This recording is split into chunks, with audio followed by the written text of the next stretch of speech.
Hello বন্ধুরা, সবাইকে স্বাগত জানাই স্টাডি সাকসেস কোচিং সেন্টারে। বন্ধুরা, তোমাদের জন্য আবারও নিয়ে চলে এসেছি আরেকটি খুবই গুরুত্বপূর্ণ GK class. Paschimbanga school service কমিশনের গ্রুপ সিডি এক্সামের জন্য আজকের এই ক্লাসটি খুবই গুরুত্বপূর্ণ। এটা আমাদের আজকে কিন্তু ক্লাস নম্বর 29। এর আগের আমরা যে ক্লাসগুলো করিয়েছি, তো যারা দেখোনি, ডেসক্রিপশানে দেখো, এর প্লেলিস্ট রয়েছে। সেই প্লেলিস্ট থেকে এক এক করে কিন্তু ক্লাসগুলো দেখে নেবে। টপিক ওয়াইজ ক্লাস করিয়েছি, নতুন নতুন যে টপিক অ্যাড হয়েছে সেগুলোরও ক্লাস করিয়েছি। প্লেলিস্টে সবই কিছু পেয়ে যাবে, অবশ্যই দেখে নেবে। আর যারা আমাদের টেলিগ্রামে জয়েন করোনি, অবশ্যই জয়েন করে যাও। এখানে ক্লাসের আপডেট, তার পাশাপাশি নতুন নতুন জবের আপডেট এবং তোমাদের এক্সাম রিলেটেড আপডেট সমস্ত কিছুই পেয়ে যাবে আমাদের টেলিগ্রামে। ঠিক আছে, তো এবার চলো শুরু করি। দেখে নিই আজকের ক্লাসের ফার্স্ট কোশ্চেন। ফার্স্ট কোশ্চেন কী রয়েছে দেখো, আমাদের পশ্চিমবঙ্গের সর্বোচ্চ শৃঙ্গের নাম কি? আমাদের পশ্চিমবঙ্গের সর্বোচ্চ শৃঙ্গ কি? সঠিক অ্যান্সার হবে option number D, Sandakphu. Sandakphu হয়ে যাবে সঠিক আনসার। তারপরে দেখো 2 নম্বর কোশ্চেন, রাষ্ট্রপতি কার কাছে শপথ গ্রহণ করে? রাষ্ট্রপতি কার কাছে শপথ গ্রহণ করে? সঠিক অ্যান্সার কী হবে? সঠিক অ্যান্সার হবে অপশান নাম্বার এ, ভারতের প্রধান বিচারপতির কাছে শপথ গ্রহণ করে। আর সবাইকে বলবো, ক্লাসটা কিন্তু ফার্স্ট থেকে শেষ অবধি দেখবে। 20খানা করে কোশ্চেন রয়েছে, যেমন তোমাদের এক্সাম হবে নতুন সিলেবাস অনুযায়ী সেভাবে। কিন্তু শেষ পর্যন্ত ক্লাসটা না দেখলে কিন্তু বুঝতে পারবে না। সমস্ত কিছু থেকে কিন্তু আমরা কোশ্চেনগুলো রেখেছি। নতুন নতুন যে টপিক অ্যাড হয়েছে সেগুলো থেকে যে কোশ্চেনগুলো, সেগুলো কিন্তু আমরা শেষের দিকে রেখেছি কিন্তু। তো শেষ পর্যন্ত দেখতে হবে, ঠিক আছে। 3 নম্বর দেখো, ভারতীয় সংবিধানের 18 ধারা কিসের অধিকারে নিশ্চয়তা করে? আমাদের ভারতের সংবিধানের 18 নম্বর ধারা, এটা কিসের অধিকারের কথা বলা হয়েছে এখানে? সমতা অধিকারের নিশ্চয়তা দেয়। তারপর দেখো 4 নম্বর, সমাজতান্ত্রিক ও ধর্মনিরপেক্ষ শব্দ, এই যে দুটো শব্দ সমাজতান্ত্রিক এবং ধর্মনিরপেক্ষ, ভারতীয় সংবিধানের প্রস্তাবনায় অন্তর্ভুক্ত হয়েছিল কততম সংশোধনী দ্বারা? সমাজতান্ত্রিক ও ধর্মনিরপেক্ষ, এই যে দুটি শব্দ ভারতীয় সংবিধানের প্রস্তাবনায় অন্তর্ভুক্ত হয়েছিল, সেটা হচ্ছে 42তম সংশোধনীর দ্বারা, সংবিধানের 42তম সংশোধনীর মাধ্যমে। তারপর দেখো 5 নম্বর, আরবিআই অর্থাৎ রিজার্ভ ব্যাঙ্ক অফ ইন্ডিয়া জাতীয়করণ হয় কত খ্রিস্টাব্দে? আরবিআইয়ের জাতীয়করণ হয় কত খ্রিস্টাব্দে? সঠিক অ্যান্সার হবে 1949 সালে। এরপরে চলে যাও 6 নম্বরে, পাঞ্জাব ন্যাশনাল ব্যাঙ্ক কে প্রতিষ্ঠা করেন? পাঞ্জাব ন্যাশনাল ব্যাঙ্ক, এটা প্রতিষ্ঠা করেন কে? এটা প্রতিষ্ঠা করেন লালা লাজপত রায়। পাঞ্জাব ন্যাশনাল ব্যাঙ্ক প্রতিষ্ঠা করেন। তারপরে দেখো 7 নম্বর, বাপটা পুরস্কার কোন বিষয়ের উপর দেওয়া হয় বলো তো? এই যে বাপটা পুরস্কার কিসের ক্ষেত্রে দেওয়া হয়? সাহিত্য, চলচ্চিত্র, সাংবাদিকতা না সঙ্গীত? সঠিক অ্যান্সার চলচ্চিত্রের ক্ষেত্রে কিন্তু দেওয়া হয় এই বাপটা পুরস্কার, BAFTA। তারপরে 8 নম্বর, নিম্নলিখিত কে একজন বিশিষ্ট চিত্রকর? কে বলতো? অমৃতা শেরগিল, এন রাজন, কমলা দাশগুপ্ত না হচ্ছে ইউ শ্রীনিবাস? সঠিক অ্যান্সার কী হবে? অমৃতা শেরগিল একজন কিন্তু চিত্রশিল্পী। তারপর 9 নম্বর, ভারতের কোন অঞ্চলে প্রধানত পলি মাটি পাওয়া যায়? বলো, আমাদের ভারতের কোন অঞ্চলে পলি মাটি পাওয়া যায়? পূর্বঘাট, উপদ্বীপীয় মালভূমি, পশ্চিমঘাট না হচ্ছে সিন্ধু গাঙ্গেয় সমভূমি? সঠিক অ্যান্সার সিন্ধু গাঙ্গেয় সমভূমিতে পলি মাটি পাওয়া যায়। তারপরে 10 নম্বর, সিডিএম এর পুরো কথা কি? সিডিএমএ এর পুরো কথা হচ্ছে কোড ডিভিশন মাল্টিপল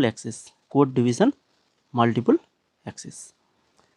11 নম্বর, বিশ্বের একমাত্র ভাসমান জাতীয় উদ্যান কেইবুল লামজাও জাতীয় উদ্যান ড্যাশে অবস্থিত? এটা কোথায় রয়েছে? বিশ্বের একমাত্র ভাসমান জাতীয় উদ্যান নাম কি? কেইবুল লামজাও জাতীয় উদ্যান। কোথায় রয়েছে এটা? এটা রয়েছে আমাদের মণিপুর রাজ্যে রয়েছে। ভালো করে মনে রাখো, ইম্পর্টেন্ট কোশ্চেন। তারপরে 12 নম্বর, নিচের কোনটি সঠিক নয়? মিলখা সিং তোমরা সবাই জানো, যিনি একজন গলফ খেলোয়াড়, তাই কি না? তো এখানে ফুটবল দেওয়া রয়েছে, তো এটা ভুল, তাহলে ওটাই আমাদের কিন্তু সঠিক অ্যান্সার। ঠিক আছে, সঠিক অ্যান্সার আমাদের ওটাই। যেহেতু সঠিক নয় জিজ্ঞেস করছে, ভুলটা জিজ্ঞেস করছে, তাহলে ভুলটা আমাদের সঠিক অ্যান্সার। বাকি দেখো সানিয়া মির্জা একজন টেনিস খেলোয়াড়, সাইনা নেহওয়াল একজন ব্যাডমিন্টন খেলোয়াড়, আর বিশ্বনাথ আনন্দ একজন দাবা খেলোয়াড়। এগুলো সবই ঠিক আছে। 13 নম্বর দেখো, তার আগে তোমরা যারা এখনও ক্লাসটাকে লাইক করোনি, অনেকে কিন্তু ক্লাসটা লাইক করোনি, যদি ভালো লেগে থাকে অবশ্যই লাইক করো, বন্ধুদের মাঝে শেয়ার করো। তোমাদের অনেক বন্ধু রয়েছে যারা এই এক্সামের জন্য প্রিপারেশান নিচ্ছে, তাদের মাঝে অবশ্যই শেয়ার করো, তাদের কাছেও যেন ক্লাসটা পৌঁছে যায়, তারাও যেন উপকৃত হতে পারে। তো অবশ্যই বলবো ক্লাসটা শেয়ার করে ফেলো। আর চ্যানেলে যদি নতুন থাকো, সাবস্ক্রাইব যদি না করে থাকো তো সাবস্ক্রাইব করে ফেলো। আর আমাদের এই গ্রুপ সিডি এক্সামের যদি নোটস নিতে চাও, জিকে এবং ইংলিশ দুটোর সাবজেক্টেরই নোটস পাবে মাত্র 49 টাকায়। তো তার জন্য কী করতে হবে না, আমাদের যে হোয়াটসঅ্যাপ নাম্বার রয়েছে এই হোয়াটসঅ্যাপ নাম্বারে তোমাদেরকে মেসেজ করতে হবে, WBSSC লিখে মেসেজ করবে, ওখানে আমরা বলে দেবো কীভাবে তোমরা পেমেন্টটা করবে। ঠিক আছে। 13 নম্বর কোশ্চেন দেখো, কেরালার রাজা রবি বর্মা ছিলেন একজন বিশিষ্ট, কেরালার রাজা রবি বর্মা একজন বিশিষ্ট কী ছিলেন? নর্তক, চিত্রকর, গায়ক না কবি? ইনি একজন কে ছিলেন না, ইনি একজন ছিলেন চিত্রকর। রবি বর্মা একজন কী ছিলেন? চিত্রকর ছিলেন। তারপরে দেখো খণ্ডখাদ্যক, খণ্ডখাদ্যক গ্রন্থের রচয়িতা কি? খণ্ডখাদ্যক গ্রন্থের রচয়িতা কে ছিলেন? ব্রহ্মগুপ্ত, ব্রহ্মগুপ্ত ছিলেন। তারপরে মথুরা, সারনাথ ও পাটলিপুত্র ভাস্কর্য কোন সাম্রাজ্যে বিকশিত রূপ লাভ করেছিল? মথুরা, সারনাথ, পাটলিপুত্র এই যে ভাস্কর্যগুলো কোন সাম্রাজ্যে বিকশিত লাভ করেছিল? এগুলো এগুলো সবই হচ্ছে গুপ্ত যুগে। তারপরে প্রথম থেকে পঞ্চম শ্রেণী পর্যন্ত হিন্দিকে বাধ্যতামূলক তৃতীয় ভাষা ঘোষণা করলো কোন রাজ্য? কারেন্ট অ্যাফেয়ার্স কোশ্চেন, রিসেন্ট 2025-এর কারেন্ট অ্যাফেয়ার্স। প্রথম থেকে পঞ্চম শ্রেণী পর্যন্ত হিন্দিকে বাধ্যতামূলক তৃতীয় ভাষা ঘোষণা করলো কোন রাজ্য? এটা করেছে হচ্ছে মহারাষ্ট্র রাজ্য।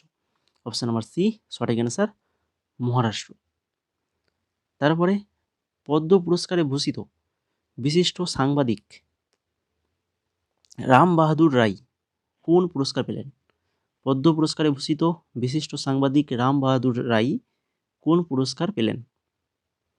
পদ্ম পুরস্কার কোনটা পেয়েছে? পদ্মভূষণ পেয়েছে, পদ্মভূষণ। তারপরে লিঙ্গ সংবেদনশীলতা বলতে বোঝায়, দেখো জেন্ডার অ্যাওয়ারনেস, তো এই কোশ্চেন থাকবে, এখানে আমরা রেখেছি লিঙ্গ সংবেদনশীলতা বলতে বোঝায় কি? সকল লিঙ্গের প্রতি সমান সচেতনতা, সকল লিঙ্গের প্রতি সমান সচেতনতা। আর আমরা জেন্ডার অ্যাওয়ারনেস নিয়েও ক্লাস আমরা করেছি, 2খানা ক্লাস করেছি, অবশ্যই দেখে নেবে, প্লেলিস্ট যে রয়েছে আমাদের ওই প্লেলিস্টের মধ্যেই পেয়ে যাবে। তারপর দেখো জাতীয় শিক্ষানীতি NEP 2020 নতুন সিলেবাসে অ্যাড হয়েছে। এ বিশেষ জাতীয় শিক্ষানীতি 2020-এ বিশেষ জোর দেওয়া হয়েছে, কিসের উপর জোর দেওয়া হয়েছে? প্রতিটি ব্যক্তির জন্য সৃজনশীল সম্ভাবনা, প্রতিটি ব্যক্তির জন্য সৃজনশীল সম্ভাবনা। তারপরে 20 নম্বর কোশ্চেন, জাতীয় শিক্ষানীতি 1986 অনুযায়ী টিচার এডুকেশনের কেন্দ্রীয় স্পন্সর স্কিমে কোন প্রতিষ্ঠানটি অন্তর্ভুক্ত নয়? টিচার এডুকেশনের কেন্দ্রীয় স্পন্সর স্কিমে কোন প্রতিষ্ঠানটি অন্তর্ভুক্ত নয়? জাতীয় শিক্ষানীতি 1986 অনুযায়ী। ঠিক আছে, 2020 তো সবাই পড়ে যাবে, তো 86টাও আমাদেরকে জেনে রাখতে হবে। ঠিক আছে, এটা সঠিক অ্যান্সার হবে, এটা এই যে state institution of teacher education, এটা তার মধ্যে অন্তর্ভুক্ত নয়, বাকি DIET, CTE, IASE এগুলো সব অন্তর্ভুক্ত ছিল। ঠিক আছে, তো এই ছিল মোট আজকের ইম্পর্টেন্ট 20খানা কোশ্চেন। আশা করি সবার ক্লাসটা ভালো লেগেছে, আর সবাই লাইক করে দিয়েছো এবং চ্যানেলটাকে সাবস্ক্রাইব করে ফেলেছো নিশ্চয়ই এতক্ষণে। ঠিক আছে, আর নতুন করে কিছু বলার নেই। এবার তোমরা যদি পিডিএফটা নিতে চাও, আমাদের যে নোটসগুলো জিকে এবং ইংলিশের নোটস এই গ্রুপ সিডি এক্সামের জন্য, তো তার জন্য তোমরা আমাদের হোয়াটসঅ্যাপ নাম্বারে মেসেজ করো, যেখানে দেখো আমরা অলরেডি আমাদের গ্রুপে পিডিএফগুলো কিন্তু দিয়ে দিয়েছি।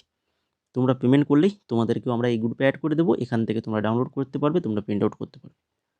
ঠিক আছে, মাত্র 49 টাকায় পেয়ে যাবে।